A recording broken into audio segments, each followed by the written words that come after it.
What up, y'all? We are back. It's Tuesday, so you know it's in the huddle.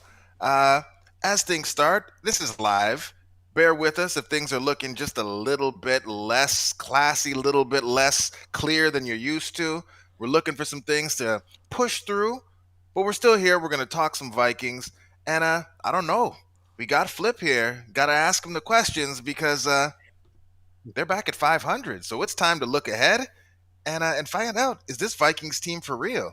We got some other questions on deck, but Dave, play the music and we'll get to them. Around as Climbing the Pocket Network presents Jayson and the boys talking everything Minnesota Vikings. Watch the countdown timer. Away we go again. Lost like I'm lost on purpose. If found, please return to. Girl, don't you know I'm lost on the road? I've been here before. When I get home, girl, don't you know I'm lost on the road? I've been here before. When I get home, my vision blurry, I'm paying the cost. I'm not enough. In fact, it's even better when you're not involved. When I miss your call, I feel that I evolve. Cause at your mention, I am more dependent than a college student on their parents or an old person on their pension. Not to mention, when you hit me on WhatsApp without attention and a bad booty bitch walks in, she looks tempting. Look, my Achilles heel is when I say what I feel, you say, baby, come home, and I don't think that I will, cause all this motherfucking stress is gonna get me killed. Woo. Girl, don't you know I'm lost on the road? I've been here before. When I get home, girl, don't you know I'm lost on the road? I've been here before. When I get home. Huddle around as Climbing the Pocket Network presents Jayson and the boys talking everything Minnesota Vikings. No, I can't play these games. No, you can't disrespect and call me names. Sending me signals like you about to switch lanes. Well, go on, do your thing. Go on, do your thing. I mix champagne and propane, get lit. I'm trying to forget all the things that you said, all the things that we did. Girl, don't you know I'm lost on the road? I've been here before. When I get home, girl, don't you know I'm lost on the road? I've been here before. When I get home,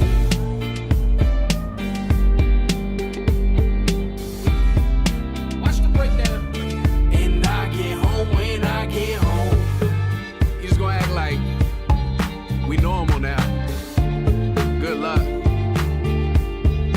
Don't you try to call me with that bullshit, telling me you're sorry.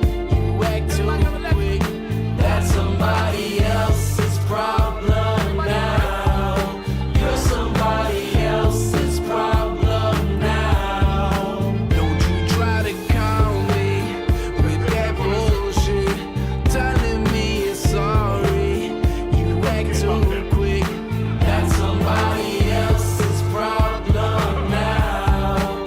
You're somebody else's problem now.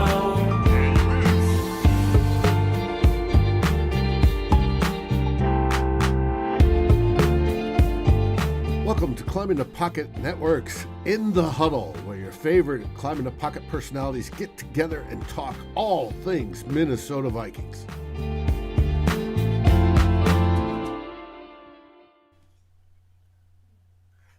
All right, let's go. We're back. It looks like we're a little more clear than we were before, so let's jump right in.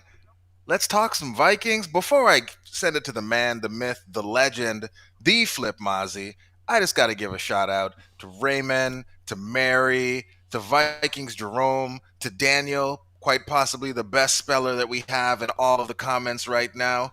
Rocking out with the skull. Clifford, good to see you.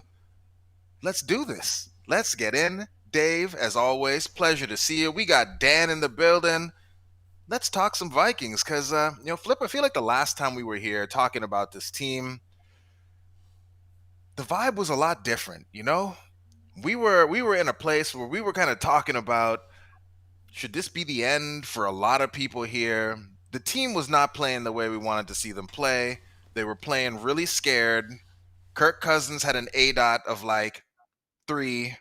Mike Zimmer was never doing what he needed to do to push the edge on fourth down. And all of a sudden, we got a new team. We got Kirk pushing the ball downfield. We got jump balls to Justin Jefferson.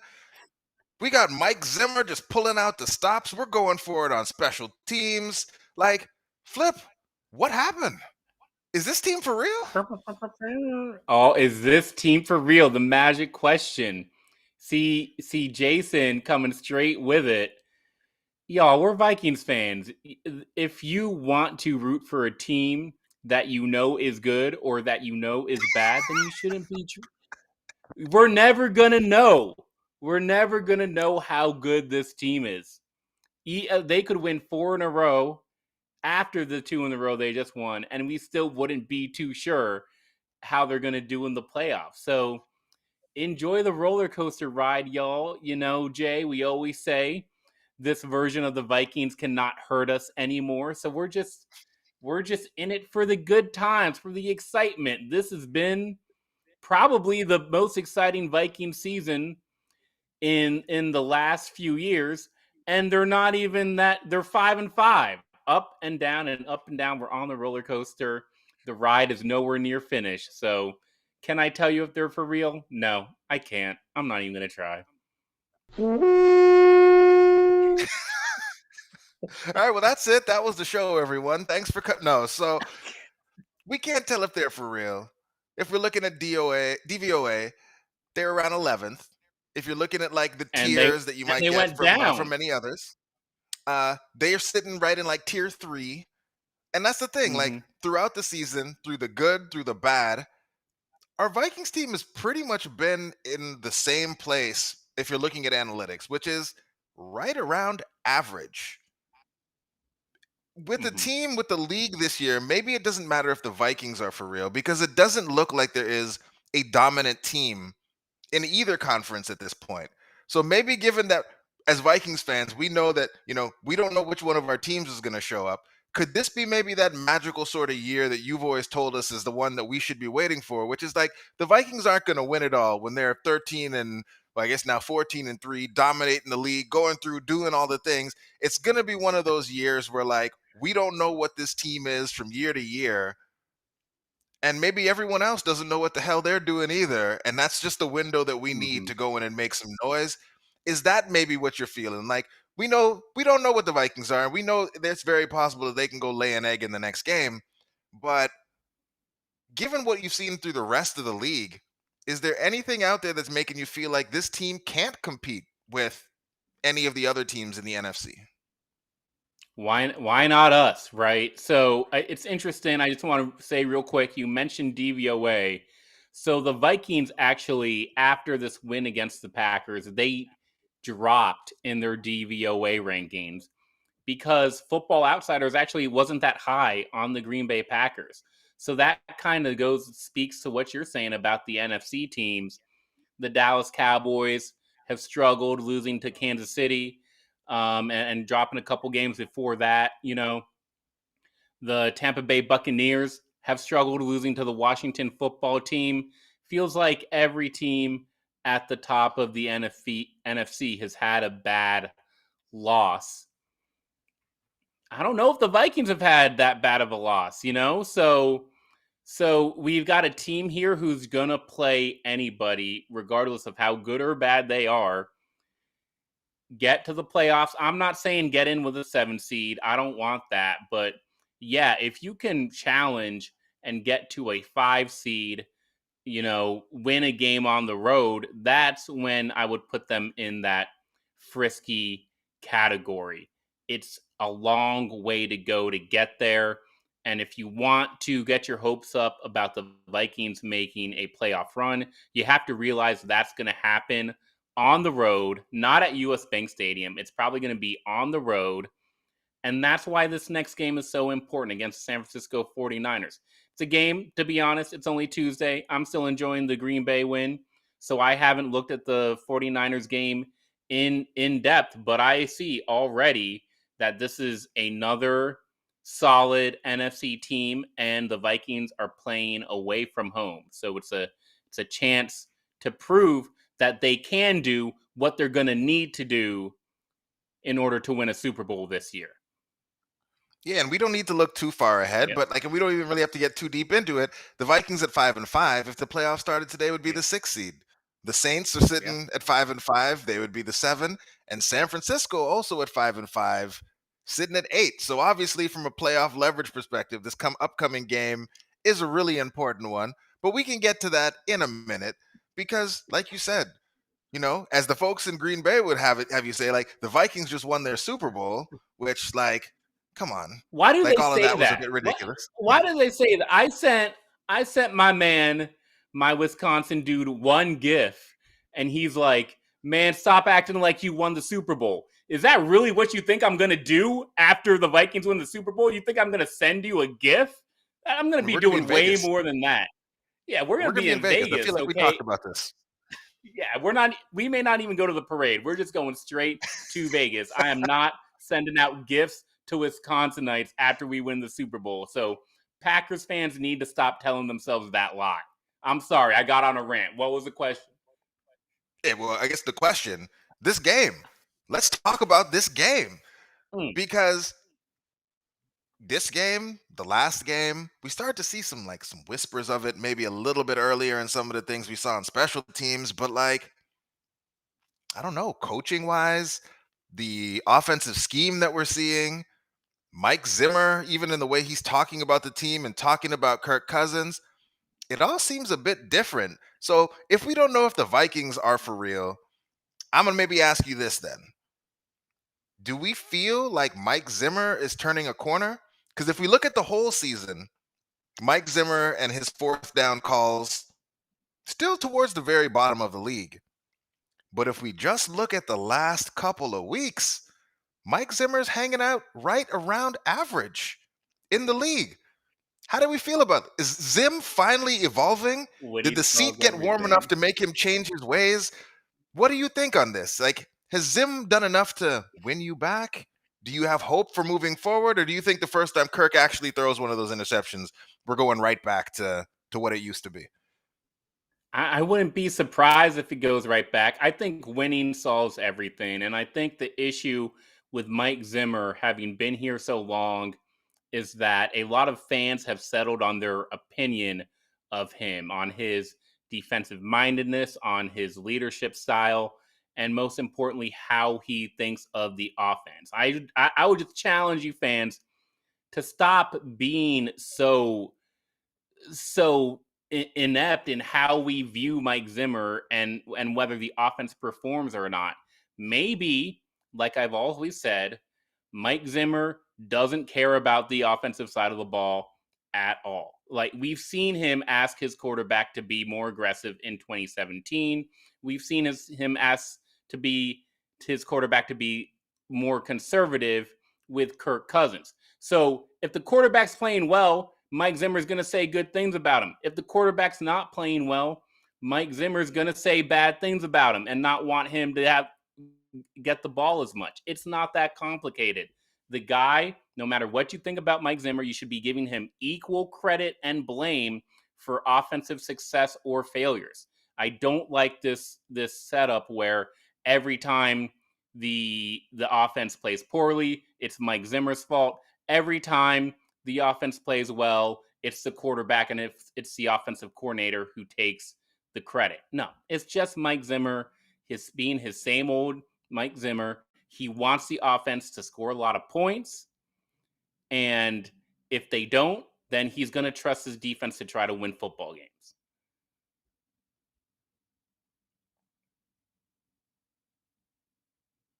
You're muted. You're muted.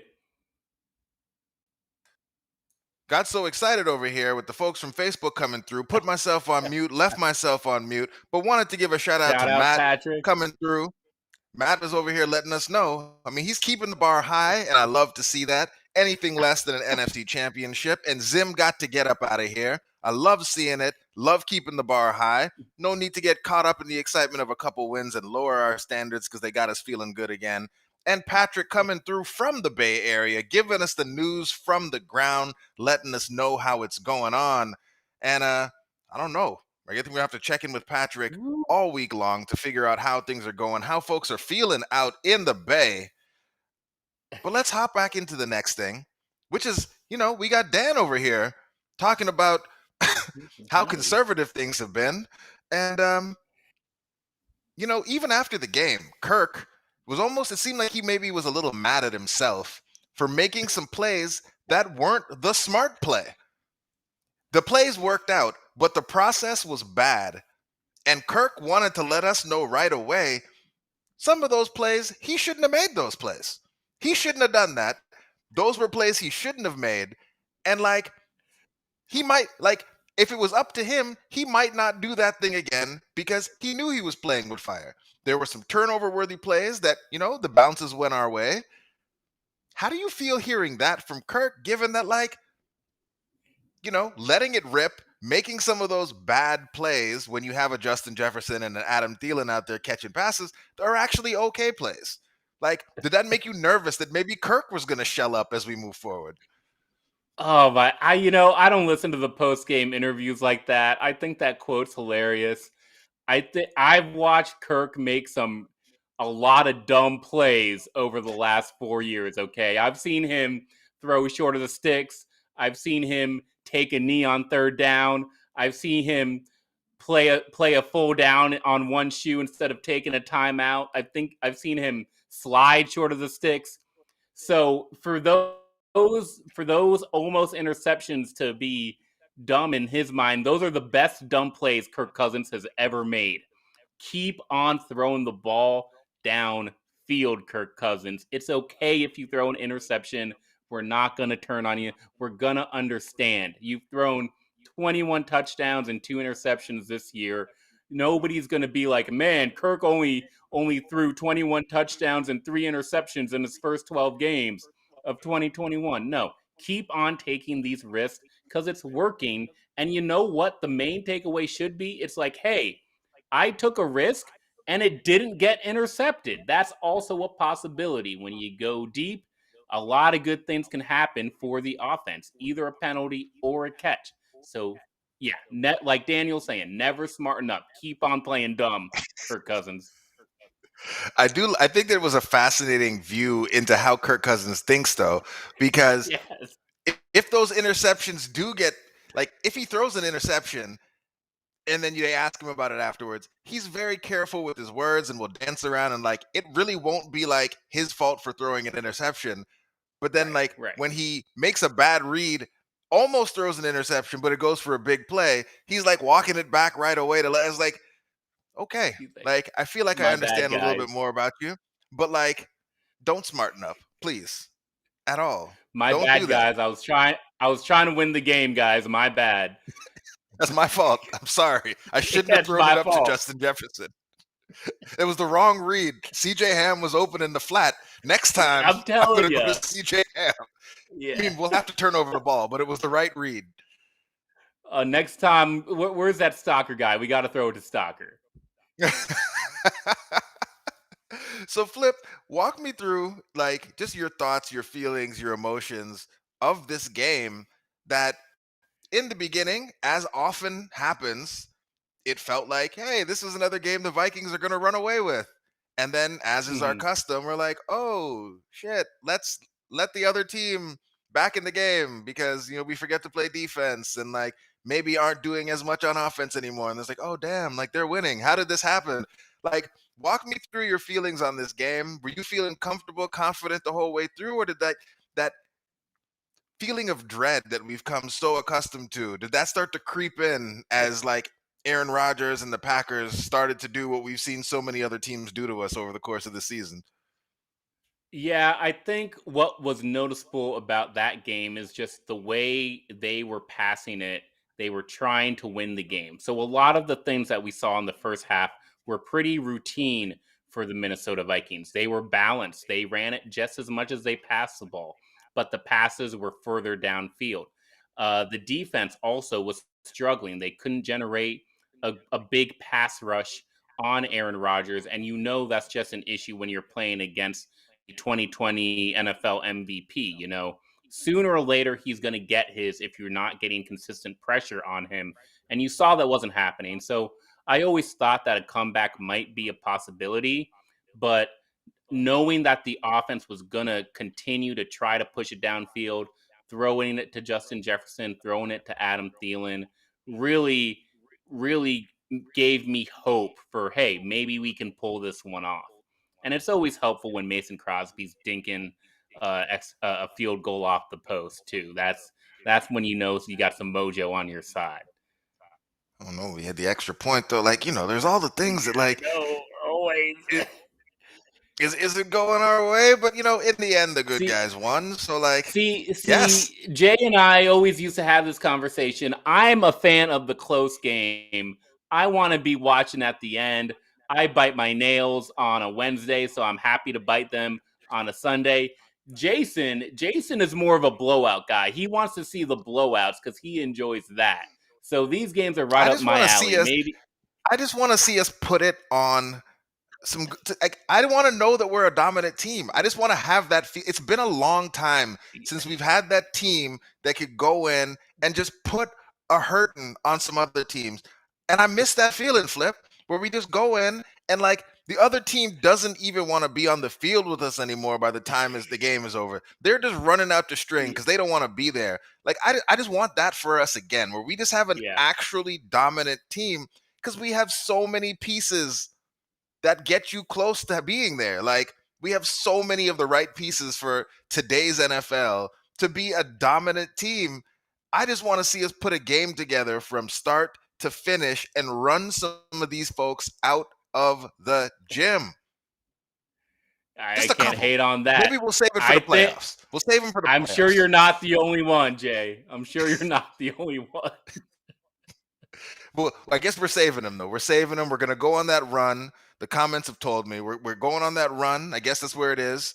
Flip, we're going to have to start talking to you about lottery tickets if this Vikings team does go on a run, because you've been calling what the season was going to look like for about 3 years now. Here we are. Looks like the crazy season. It could be the one. The next thing in the agenda, it's not even a question. I'm just going to say a couple names to you. Justin All Jefferson. right. Yeah. Oh my Talk to me about it. badass Justin, motherfucker. That's what I say. Oh man, look what can you even say? More than anyone could ever expect from a second year wide receiver, for him to grow off of a historic rookie season to be challenging Randy Moss records, breaking Randy Moss records with 7 games left in this season.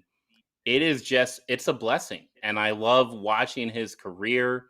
He's got every element of the game at wide receiver: his release, his catch radius, his speed, his ability to block, the way they're incorporating him into run plays. Watching him catch that touchdown out of the backfield is just the stuff that makes your heart flutter. So, badass. badass. And like the creativity around how they started figuring out how to get him the ball. Because I know that Miles before, one of the things that was frustrating the hell out of him as, our resident wide receiver, the one who played wide receiver at the highest level amongst everyone on climbing the pocket, was just the idea that like Kirk and like the offensive staff was like, well, they're playing too deep. So like, how are we going to get the ball to Justin Jefferson? Like, what are we going to do? They're double teaming him. Like, how do we get him the football? It's like, guys, like, come on, figure it out. So like now we Yeah, see the jet seriously. sweep. We see him lining up in the backfield. Maybe they went and watched some Cordero Patterson film to figure out how they could get the ball to Justin Jefferson.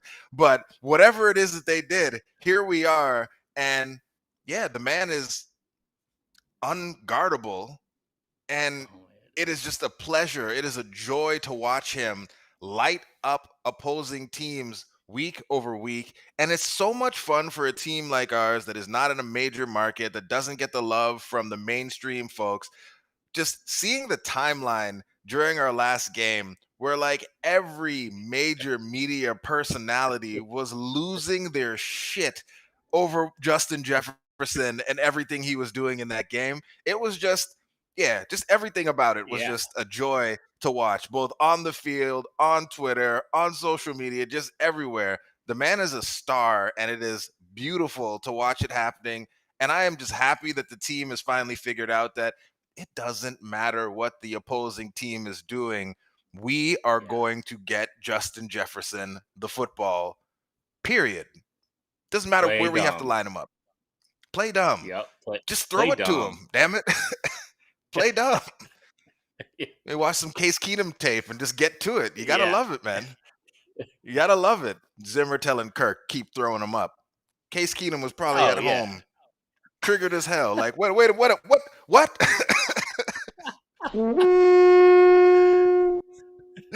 Oh, man.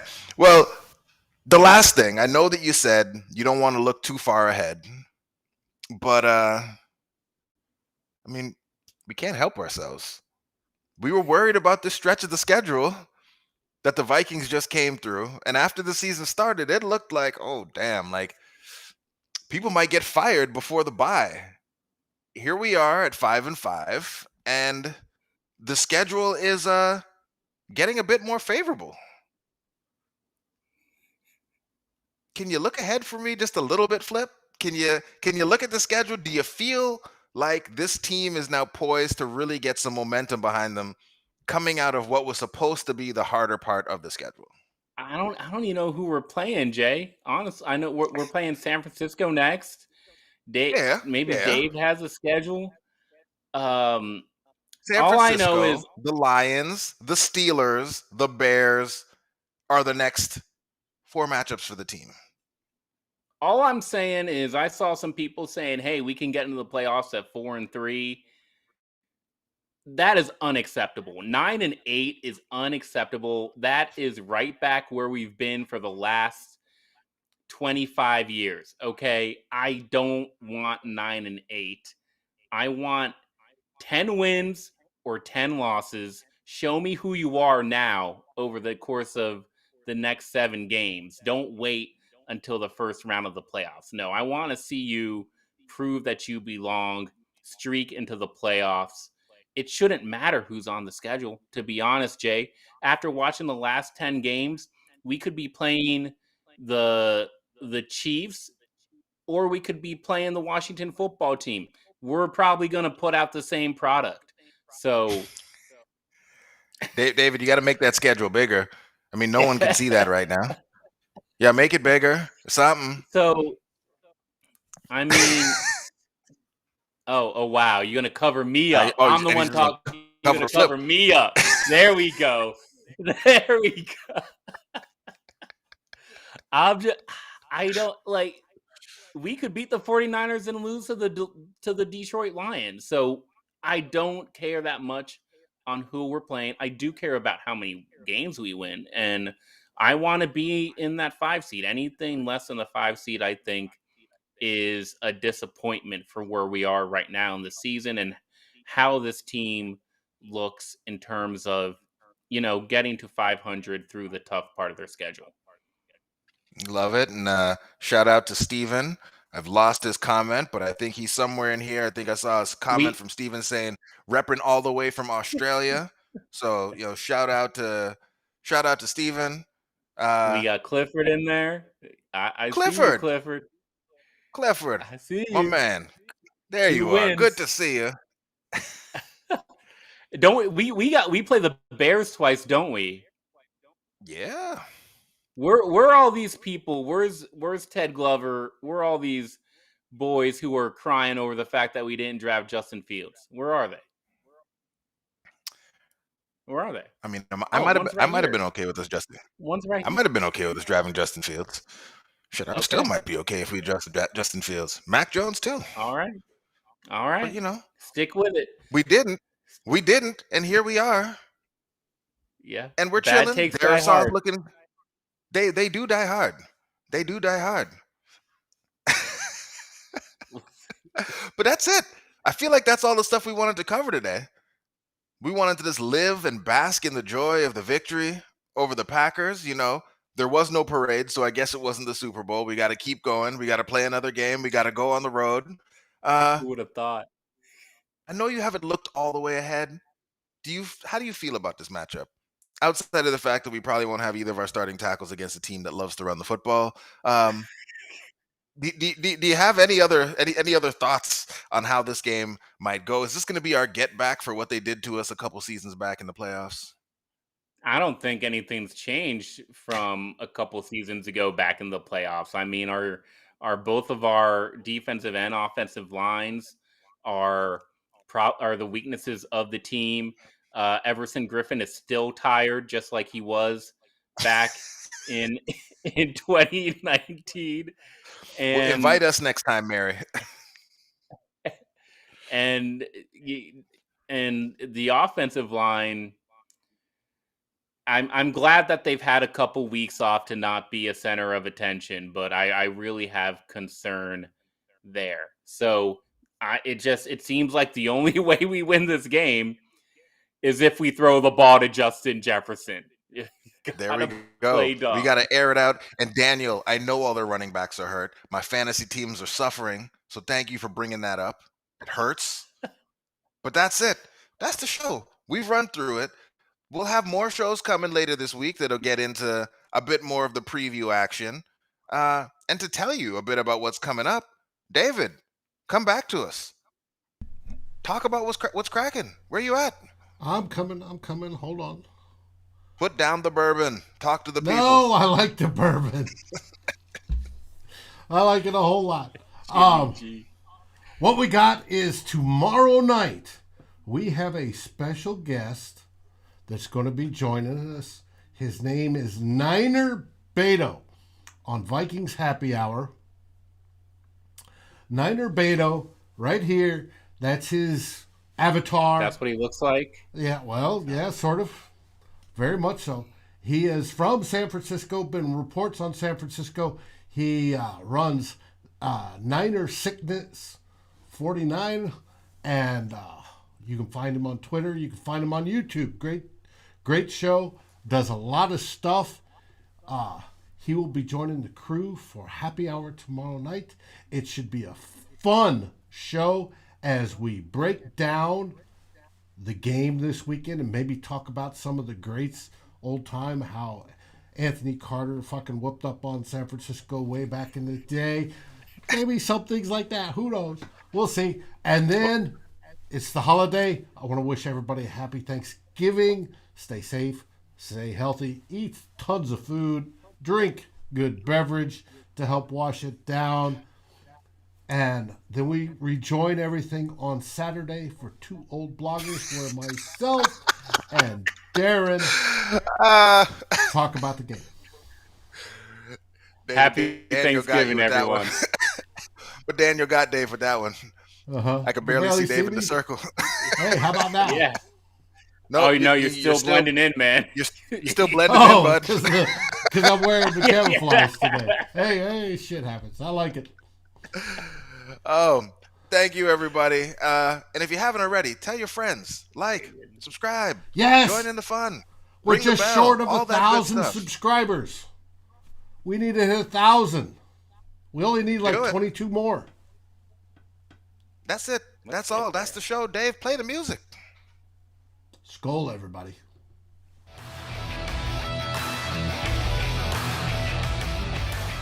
Thanks for watching. Like, subscribe, and ring the bell. And if you're listening on your favorite aggregator, make sure you rate us. And always feel free to join the conversation here at Climbing the Pocket. Skol, everybody.